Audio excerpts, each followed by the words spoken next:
The Art of Leadership Network.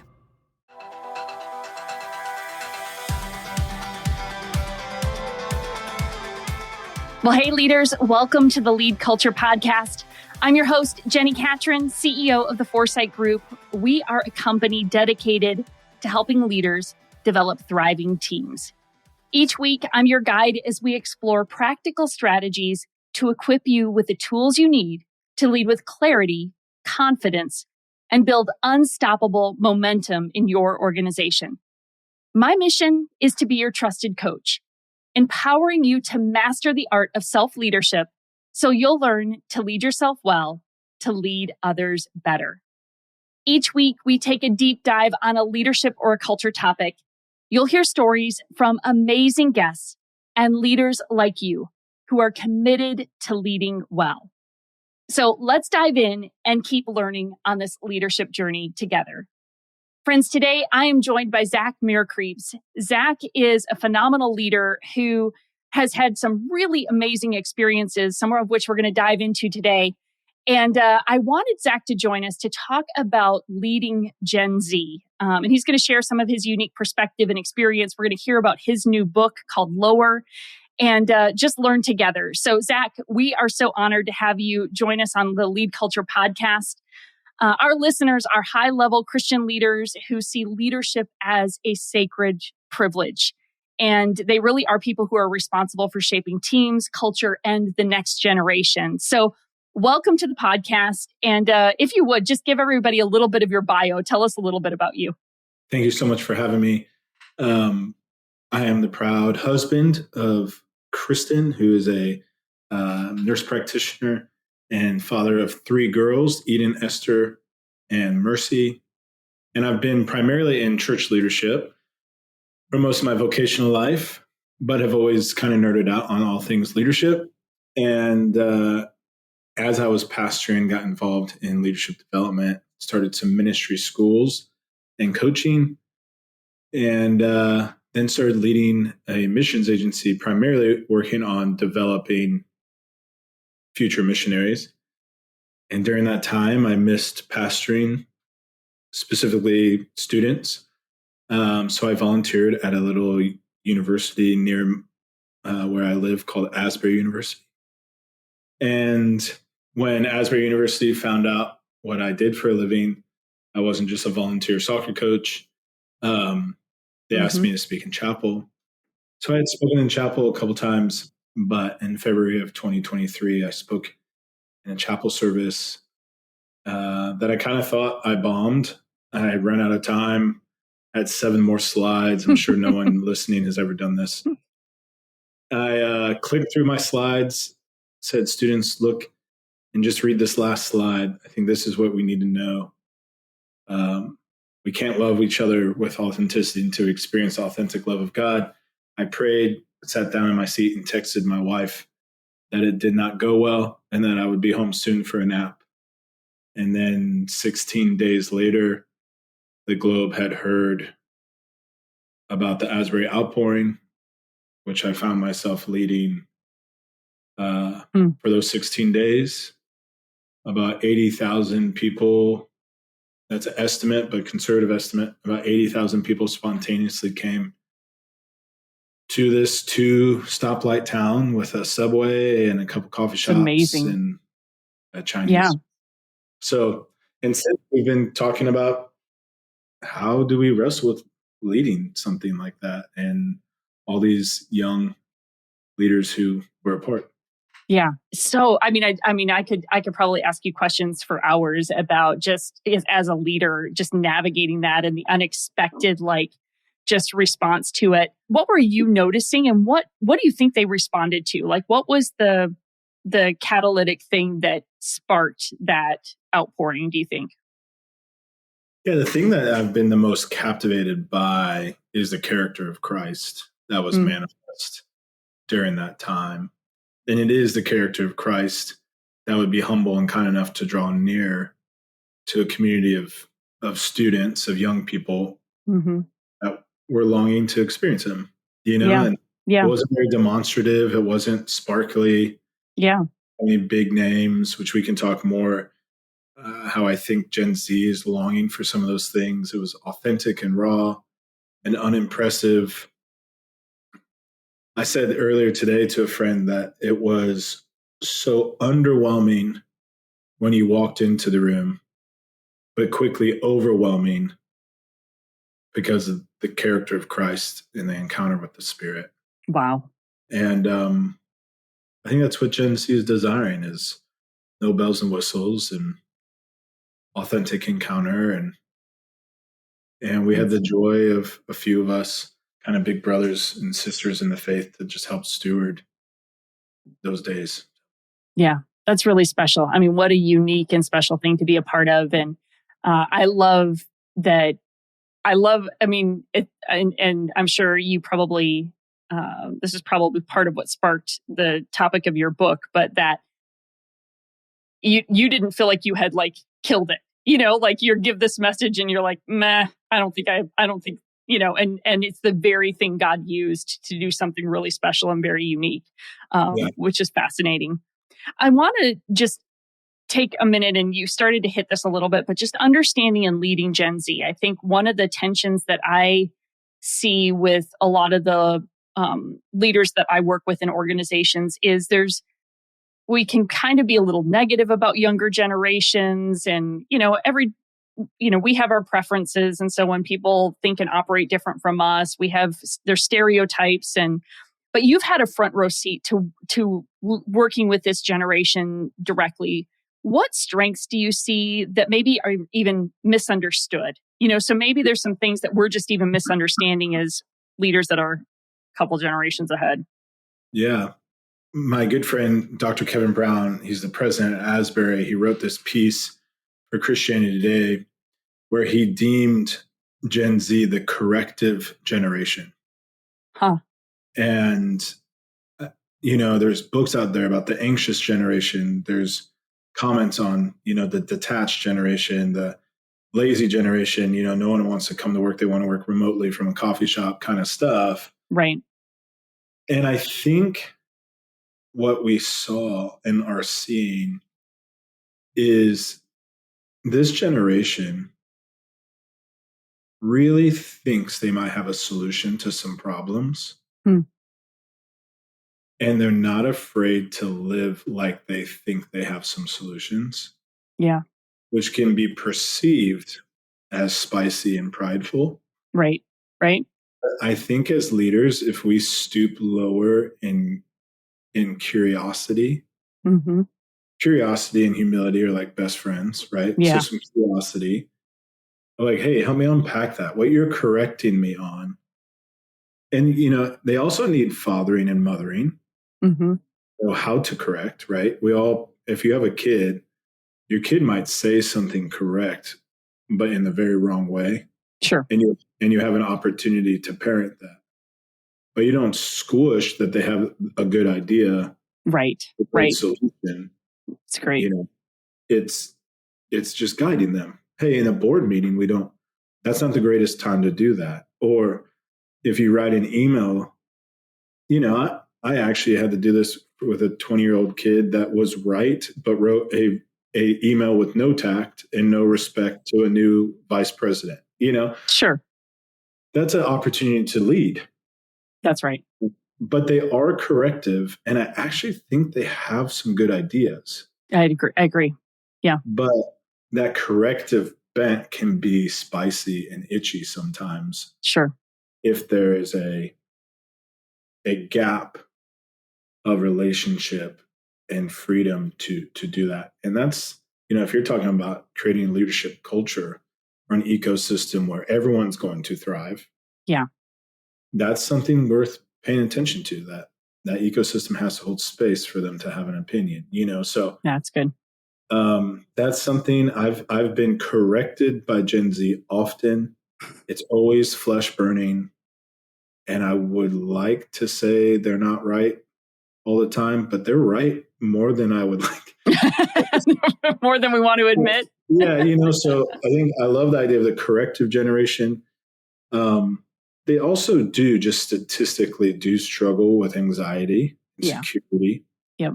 Which is, as Christian leaders, I would say if it's not fully medically diagnosed, it's probably based in identity. Sure. So how can we help people feel secure in their roles, secure in their identity? That's really good. And then it's a relatively fatherless and motherless generation. Sure. Their fathers, just statistically, they've never had more passive, non-existent, or abusive fathers in the game. So, being sensitive to that. If we want the whole team to succeed, then you're going to lead a 35-year-old different than you're going to lead a 25-year-old. And as a leader, to carry that weight. Yeah. We've had conversations internally with my team there's a few of us that are Gen X. And then, of course, because we work with organizations of all kinds, we're, helping them lead multiple different generations. And sometimes I have to remind myself, I still want to believe I'm super young and I'm just not.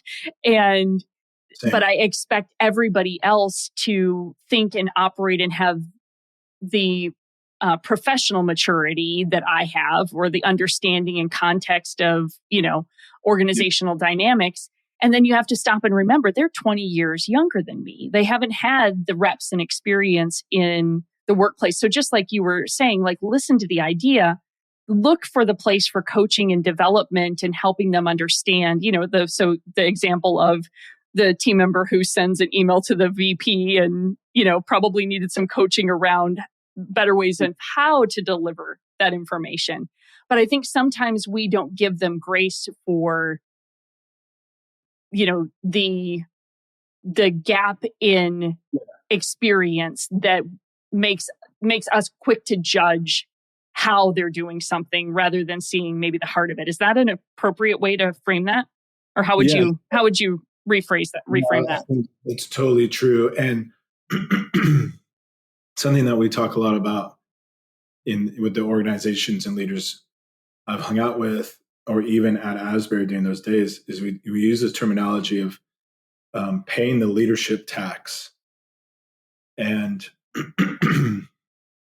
paying the leadership tax is sending that extra email to coach, or having that extra meeting before the meeting to talk them through how they're going to win in this meeting.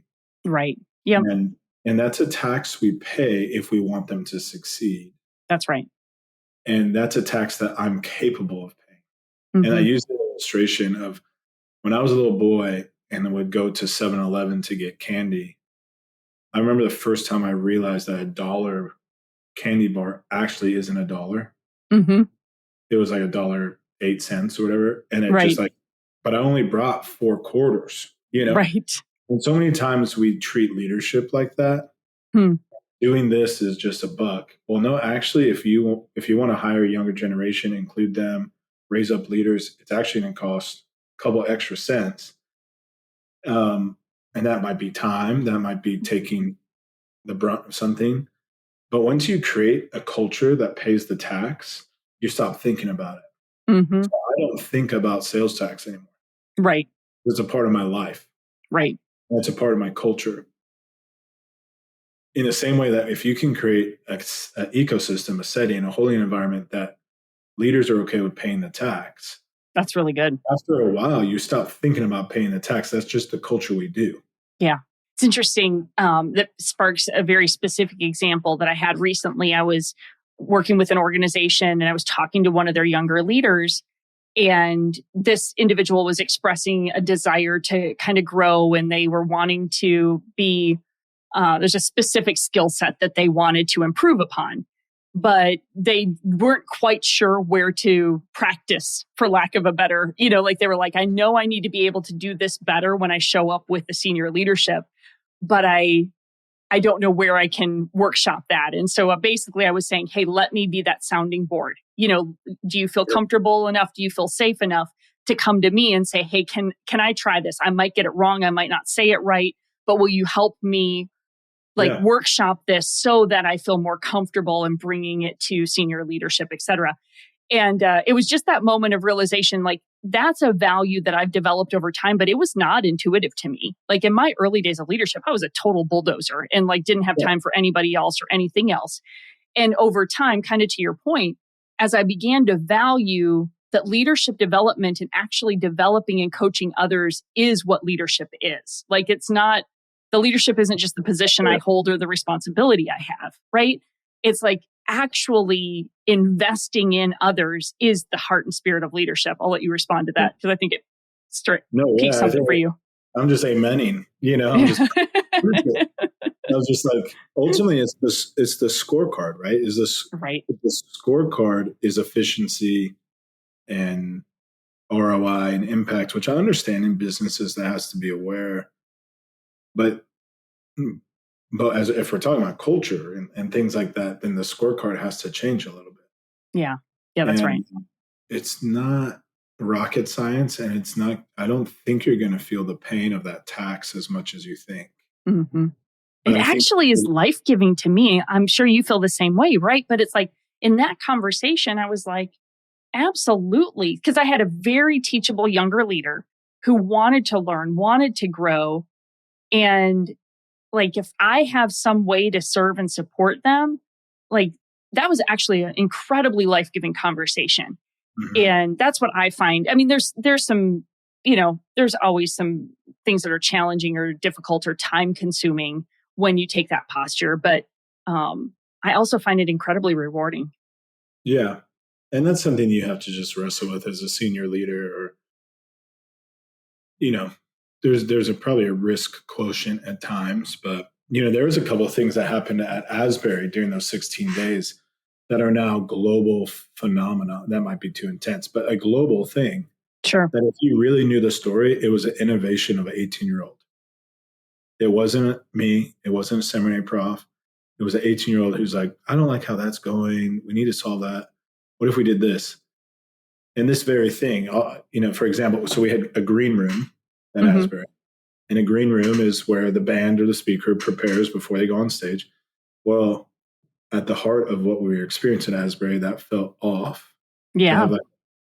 And all the best in this. So this 18-year-old guy, Wesley, came to me and said, I want to get rid of the green room because it doesn't feel congruent with what we're experiencing God doing. And all the good food and all the cool kids are hanging out in there where everyone else is. So can I get rid of it and make it a consecration room? And that's going to be a time of prayer, confession before we get on stage. Wow. And it turned into the like beating heart nuclear reactor of leadership during those 16 days. And now I could name multiple huge conferences that have gotten rid of their green room, consecration room. Now, once again, green rooms where you get mic'd up and all that stuff isn't evil. But that was an innovation of Gen Z because they had a correction for us. Mm-hmm. And if I said, yeah, sure, go for it, and it only lasted a day, that's fine. Well, it actually lasted for 16 days and became this unbelievable part of the story and great blessing to the global church. You know what I mean? Yeah, exactly. And so, we all have that story. We can all think about that story of creating space for a young leader to explore, and they hit jackpot. You know what I mean? Like, yep. Give them, you use that phrase of like listening, giving them space. And I think that's where I want to go next in the conversation is even what do leaders need to know to steward Gen Z well? Like they're all starting to show up in our workplaces. If we're honest, we're probably a little fearful because we're like, okay, another new generation that we got to figure out and understand how to lead. And what do you want us to know to steward them well? Yeah. One of my friends talks about this terminology, which it might be very, very Christian for me to say, but we talk about empathetic and consecrated curiosity.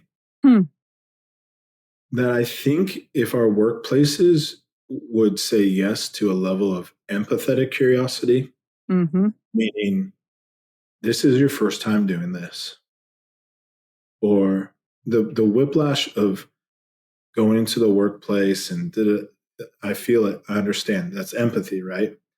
And some of us cringe and they're like, well, we're paying them lots of money. I can't be that pathetic. They just got to do the job. Like, do your job. Yeah. Right. I agree. That's why you also add consecrated. I was going to say, explain that one to us. Yeah. But consecrated is a real Christianese or a really Old Testament word of being set apart for special use. That, like, if it's just empathetic curiosity, you might be coddling or affirming things. If it's just consecrated confidence, it might come off heavy-handed or harsh. But when those things come together of like, hey, this is what we've agreed upon, consecrated, set apart, we can't touch it. It is what it is. But I can understand why that's new for you. Right. And then you ask a curious question. How can I help you succeed this week? Good. How can I help you succeed in the first 90 days? Because we have a certain expectation, consecrated. But I know you're new to this. Empathetic. And that's really good. And then I think something that is gold for Gen Z, and it's not wear baggier pants or Birkenstocks. Or whatever. It's being authentic. It's just being yourself. Sure. Yeah. They don't want, like, if you have an influx of Gen Z interns or staff and you want to be the cool guy, they will sniff that out more than any other generation. Yeah. Yep. Makes sense. But if you are authentic, you know, I just have found it every time when I speak, when I coach, when I am on a college campus, like, they just lean in towards authenticity. So in appropriate ways, how can you be authentic with this honesty, authenticity? Sparkles are not attracting Gen Z. Authenticity, trustworthiness. Yeah. Do you find, okay, first of all, that empathetic and consecrated curiosity, that is gold. Because what I hear in there too is what I've discovered, you can tell me if this feels accurate. They have a big desire for feedback. They do want to know what's expected, how they're doing. And, you know, if you think Gen Z will respond to the line being high. Okay. Yeah. They just need to know what it is. Yeah. And then that you're in to help them get there. Yeah. That makes sense. Yeah.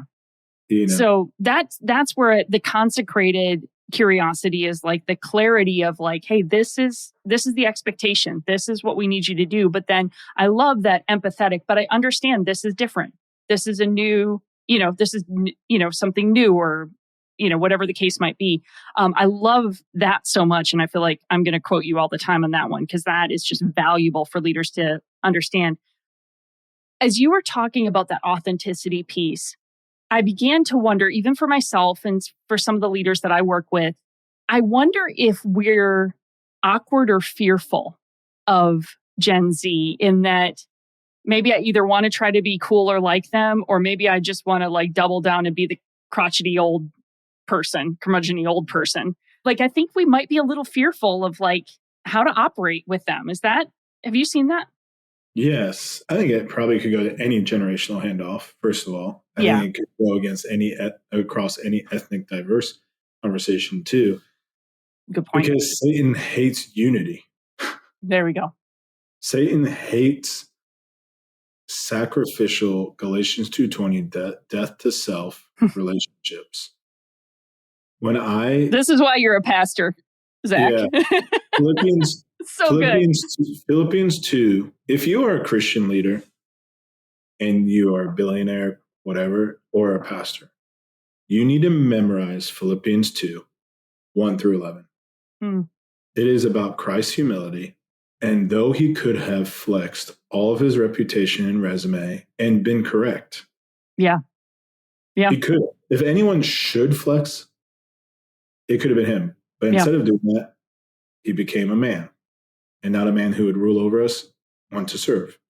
Not only one who would serve with white gloves in rich places, but would die. And not only die, but die a horrible death.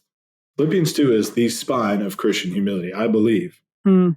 Philippians 3 is Paul's reaction, who has an unbelievable resume. And he's Philippians 3, he's like, you want to have confidence in the flesh? I'll have confidence in the flesh. Rolls off his resume. He went to all the Ivy League, Ivy League, whatever you want. Yep. Rattles it all off. Yep. He says, but all that worth nothing compared to knowing Christ Jesus is Lord. So you know what I'm going to do? I'm going to press on towards the goal of knowing Christ. That might not be the purpose of your business. I get spoiled because, maybe spoiled. I'm in ministry, so I can always say that. Sure. I'm not trying to sell something or build something. But as a Christian leader, I think Philippians 2 and 3 need to be hidden in our hearts. That's good. And Satan would love for you to just be afraid of each other and stay away from each other. So good. Yeah. So, yep.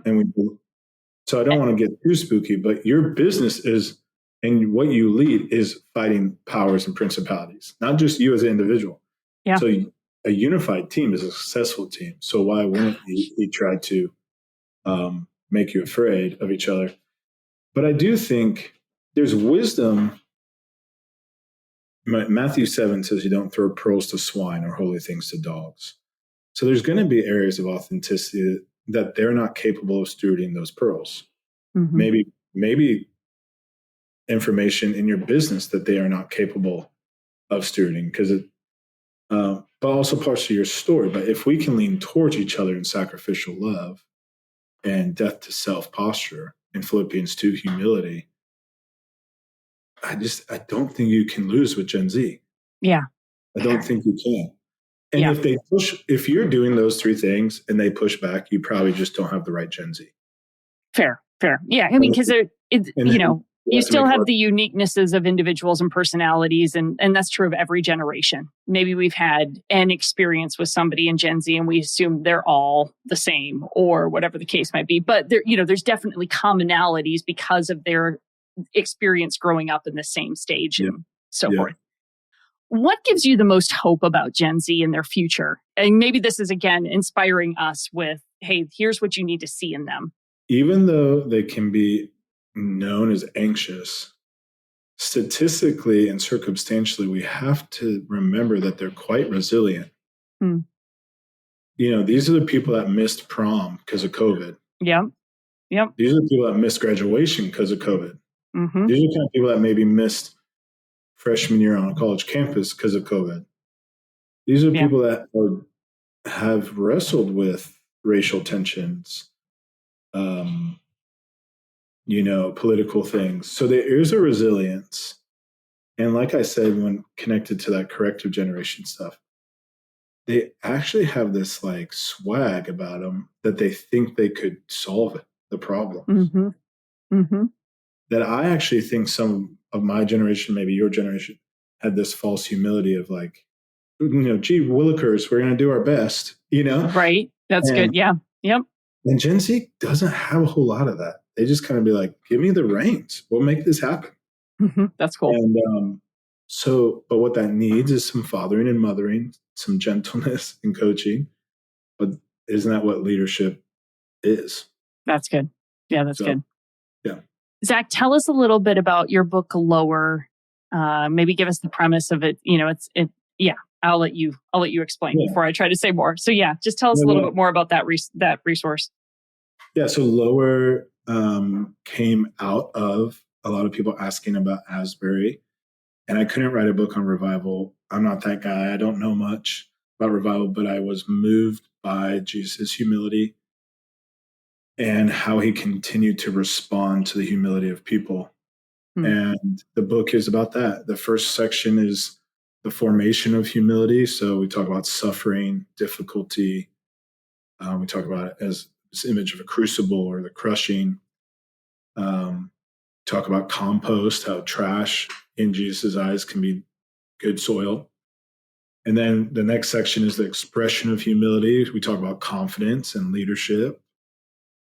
Conversations can be blessed by humility. And then the last section is the potential of humility and how it's quite compelling.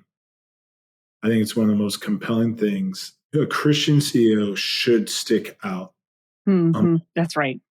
non-Christian CEOs. And I think what will shine the brightest could be humility, because that's how Jesus shines Right. in the midst of world religions, and is his humility. So we talk about that. We talk about some practicals, tell stories. So yeah, hopefully it's encouraging. That's awesome. That's awesome. We'll be sure to link to that in the show notes. And then, Zach, before we wrap up, tell us more about, first of all, you gave us so much to be thinking about, processing. I love your posture and just your posture as a leader in general. Like that's just comes through in the way you've shared with us today, but then also giving us more perspective and insight and a hopefulness about how we as leaders should really steward this generation of Gen Z that's coming into our workplaces. I mean, what a gift, what a privilege. And God's uniquely gifted this generation, like you said, that swagger of they feel like they can make things happen and have an impact. And us having the humility to actually listen and give them space and create opportunities for them to flourish too. I just think there's some really great things that you've given us to think about as leaders. I'd love to hear more about other things that you're doing, how we can connect with you before we wrap up today. Yeah, Lower is a great way to hear my heart, read my heart, I guess. I have also launched a non-for-profit called Barnabas Collective. It's in process, so even if I gave you a website, you'd be quite underwhelmed by it. So don't judge me, but it's our mission is to encourage Christian leaders in their pursuit of renewal. So Love it. Whether it's personal renewal, corporate renewal, global renewal. And then, yeah, if anything sticks out to you that would be encouraging to you, I'm on socials and love to hang out with leaders and encourage them. Awesome. Zach, thank you so much. Thanks for just your obedience and responsiveness to how God used you, especially in the Asbury moment. But I know that that's continuing in so many other ways that you're influencing and supporting leaders and the local church and Christian leaders just at large. So thanks for your faithfulness in that and inspiring us with your wisdom and insight today. So grateful for you. Friends, if you enjoyed this episode, be sure to share it with a friend, pass it along, listen to it as a team. Maybe your team is trying to understand how to navigate generational dynamics in the workplace. And I think these conversations will be incredibly valuable. And then make sure you go check out Zach's book and connect with him on social. And then we will see you next week.